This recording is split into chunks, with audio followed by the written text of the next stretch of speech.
Hello friend, तो आज की वीडियो में हम बात करने वाले हैं patient choice of physician and retail pharmacist के बारे में। वीडियो बहुत ही सुपर डुपर और इजी होने वाली है। वीडियो को लास्ट तक देखिएगा।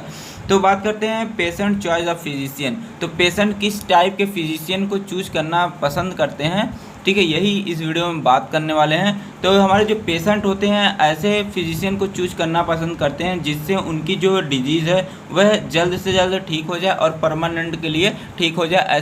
ऐसे फिजिशियन को चूज करना पसंद करते हैं। जो हमारे पेशेंट्स होते हैं वह कुछ उनके अंदर कुछ फीचर्स देखते हैं, उस फीचर के बेसिस पे उन्हें चूज करने का काम करते हैं। तो पहला फीचर आता है द डिग्री या बोल सकते हैं क्वालिफिकेशन ऑफ फिजिशियन।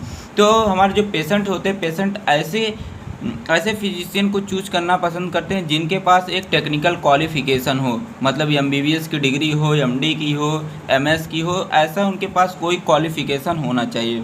और जो पेशेंट हैं ऐसे फिजिशियन को चूज करना पसंद करते हैं जिसकी कोई एक स्पेशलिटी हो। स्पेशलिटी का मतलब होता है कि जैसे कोई डेंड्रोलॉजिस्ट हो गया, गायनोलॉजिस्ट हो गया, कार्डियोलॉजिस्ट हो गया, न्यूरोलॉजिस्ट है, तो एक स्पेशलिटी होनी चाहिए। तो ऐसे फिजिशियन को जो पेशेंट होते हैं चूज करना पसंद करते हैं। आगे बात करते हैं द कम्युनिकेशन ऑफ फिजिशियन।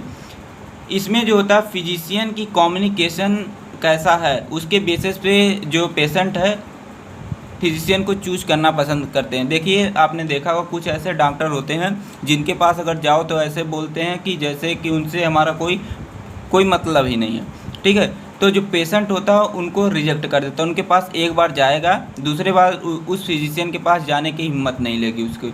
तो हमारा जो पेशेंट है ऐसे फिजिशियन को चूज करना पसंद करता है जो अच्छे से बात करे उनसे, ठीक है, अच्छे तरीके से एक फैमिली की तरह बिहेव करे। तो ऐसे फिजिशियन को वह चूज करना पसंद करते हैं। और ऐसे फिजिशियन को चूज करना पसंद करते हैं जो उस पेशेंट को मोटिवेशन दे। मोटिवेशन की मतलब बताए कि जो डिजीज़ आपकी एक छोटी बीमारी है, बहुत जल्द ही ठीक हो जाएगा, ऐसे ऐसे आप दवा खाइए, ठीक है। तो उन्हें कंफर्टेबल फील होता है, उन्हें रिलैक्स मिलता है और डिजीज़ से वह जल्द से जल्द छुटकारा पा जाते हैं, ठीक है। तो ये हमारा हो गया कम्युनिकेशन ऑफ फिजिशियन। सेकंड हमारा the availability of physician. Availability of physician का मतलब है कि वह जो फिजिशियन है वह टाइम टू टाइम अपना जो क्लिनिक है वह ओपन कर रहा है कि नहीं, ठीक है, वह रेगुलरिटी उसकी है कि नहीं। तो इसके बेसिस पे वह चूज करना पसंद करते हैं। जिस भी डॉक्टर की देखते हैं क्लिनिक रोज़ खुलती है, हॉस्पिटल रोज़ खुलता है, ठीक है, वहाँ पे लोग जाना, मतलब जो कभी भी बीमार पड़ते हैं पेशेंट तो वहाँ पे जा सकते हैं, ठीक है। तो ऐसे वह फिजिशियन को चूज करना पसंद करते हैं। आगे बात करते हैं द एज ऑफ फिजिशियन। इसका मतलब यही कि जो पेशेंट होते हैं ऐसे फिजिशियन को चूज करना पसंद करते हैं जिनके पास एक्सपीरियंस हो, ठीक है। एक्सपीरियंस से यहाँ मतलब है जिनके पास ज़्यादा एक्सपीरियंस होता है उसी के पास लोग ज़्यादा जाते हैं। जो नए नए होते हैं उनके पास लोग उतना नहीं जाते जितना उसके पास जाते हैं जिसके पास एक्सपीरियंस है, ठीक है। आगे बात करते हैं द लोकेलिटी। लोकेलिटी का मतलब है कि तो जो हमारे फिजिशियन हैं, फिजिशियन का एक कोई गुड लोकेशन हो। अगर उनका गुड लोकेशन होता है तो जो हमारे पेशेंट होते हैं उन्हें चूज करना पसंद करते हैं। तो ऐसे जो डॉक्टर हैं उनका ऐसे जगह पे नहीं रहना चाहिए, उनका हॉस्पिटल जहाँ पे बहुत उबड़ खाबड़ रास्ता हो, जंगली एरिया हो, तो ऐसे जगह पे लोग जाना पसंद नहीं करते हैं। तो पेशेंट ऐसे फिजिशियन को चूज करना पसंद करते हैं उनका जहाँ जो लोकेलिटी है, ठीक है, उनका लोकेशन जो है वह गुड होना चाहिए, बहुत ही नहीं गुड होना चाहिए, ठीक है, ऐसा होना चाहिए। The patient want that clinic should be available in any good location. जो क्लिनिक है किसी भी फिजिशियन की वह एक गुड लोकेशन पे होना चाहिए। And easy mode of transportation should be available. और वह ऐसा चाहते हैं कि क्योंकि जो फिजिशियन का जो क्लिनिक है वह आसानी से वहाँ तक पहुँच सके, ठीक है। तो ऐसे फिजिशियन जिनका लोकेशन अच्छा रहता है तो उनको जो पेशेंट है चूज करना पसंद करते हैं। आगे बात करते हैं द जेंडर ऑफ फिजिशियन। आप देखे होंगे फीमेल चाहती है कि फीमेल ही डॉक्टर उन्हें मिले, ठीक है। मेल चाहता है कि मेल तो देखिए दोनों जगह जा सकता है, कोई दिक्कत नहीं है, ठीक है। लेकिन फीमेल ज़्यादातर यही चाहती है कि फीमेल डॉक्टर ही उनके पास मिले, क्योंकि वह जितने अच्छे से उनके साथ फ्रीली जो है कम्युनिकेट कर सकती है एक फीमेल डॉक्टर के साथ, उतना एक मेल के साथ नहीं कर सकती, ठीक है। तो जो जेंडर ऑफ फिजिशियन मतलब है gender is consider more by the female patient in case the gynaecological disorder. अगर किसी फीमेल को गायनोलॉजिकल डिसऑर्डर है तो वह अगर मेल के पास जाती है तो पूरा फ्रीली जो है अच्छे तरीके से उस फिजिशियन को नहीं बता सकती जितने अच्छे से वह एक फीमेल फिजिशियन को बता सकती है। ठीक है, तो यहाँ से आप यहाँ से लिख सकते हैं। ठीक है, आगे बात करते हैं। आगे हमारा आता है the waiting hours for meeting.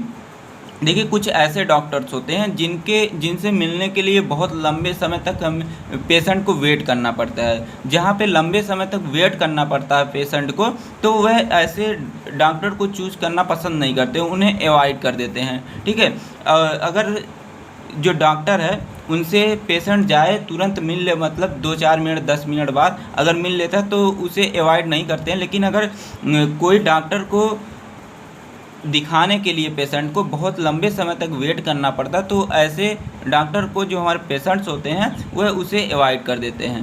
ठीक है, आगे बात करते हैं the expanded expense of fee and medication. देखिए कुछ ऐसे डॉक्टर्स होते हैं जिनको अगर उनसे परामर्श भी लेने जाएंगे, अगर हम उनसे परामर्श लेने जाएं जिसको बोलते हैं कंक्लूजन, अगर हम कंक्लूजन लेने जाएं किसी भी फिजिशियन से तो कंक्लूजन फीस ही उनकी 300-400 हो जाती है। ठीक है, तो ऐसे फिजिशियन को हमारे जो पेशेंट्स हैं उन्हें चूज करना पसंद नहीं करते हैं। ठीक है, तो ऐसे डॉक्टर होते हैं जो क्या करते हैं कि अगर उनसे मेडिसिन लेते हैं तो उनकी जो कॉस्ट है बहुत हाई रहती है।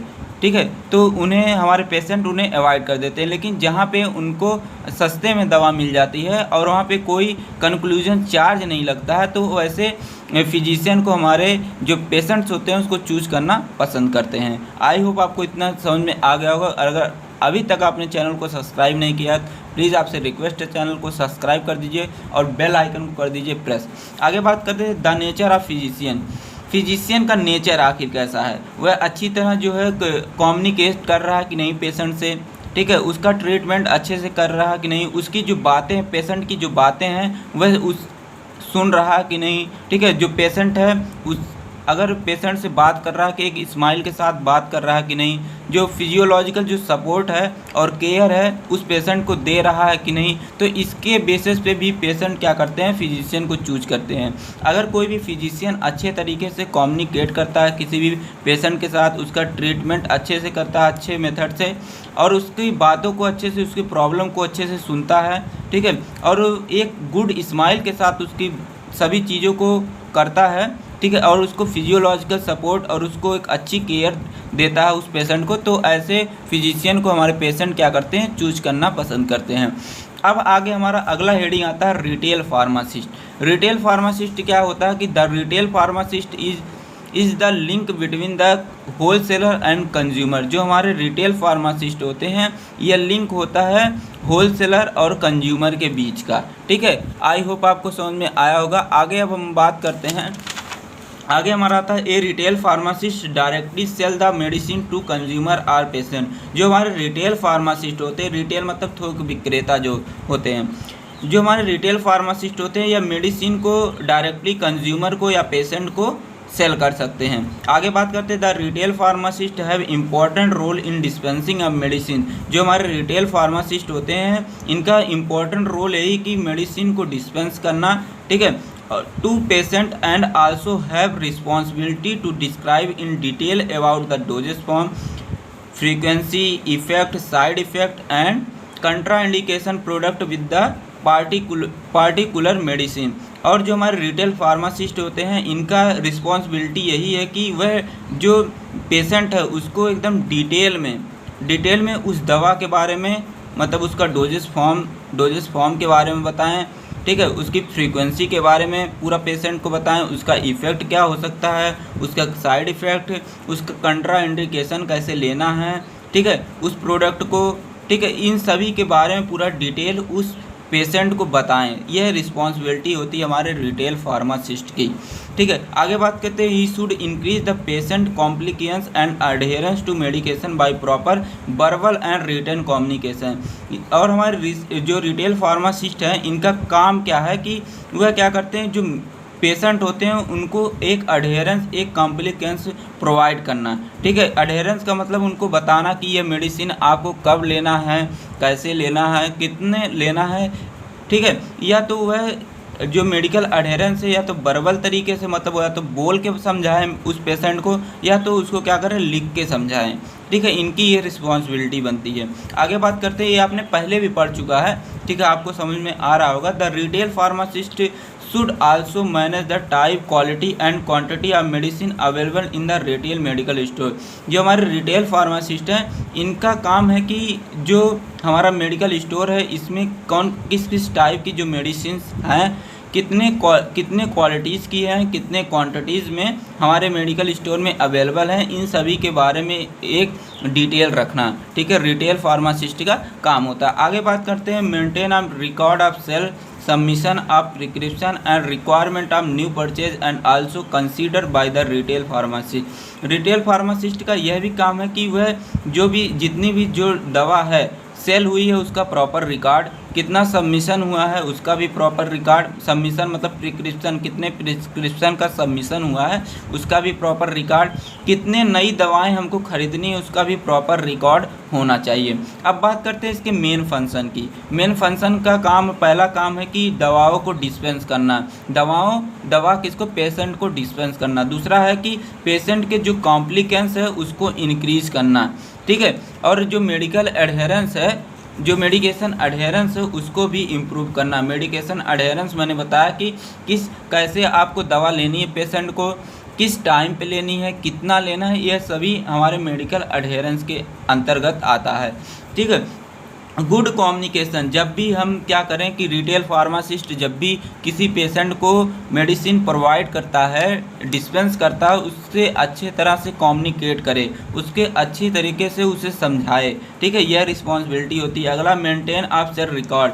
जो हमारे रिटेल फार्मासिस्ट होते हैं इसका काम है कि कितनी ड्रग है, कितनी मेडिसिन है सेल हुई है उसकी प्रॉपर रिकॉर्ड को मेंटेन करना। अगला है purchase and store of medicine, कितनी दवाओं को हमें खरीदना है और कितना स्टोर में हमारे बची है, इन सभी दवाओं का एक प्रॉपर रिकॉर्ड मेंटेन करना भी हमारे रिटेल फार्मासिस्ट का काम है। और क्या है, collect of new and full information of drug.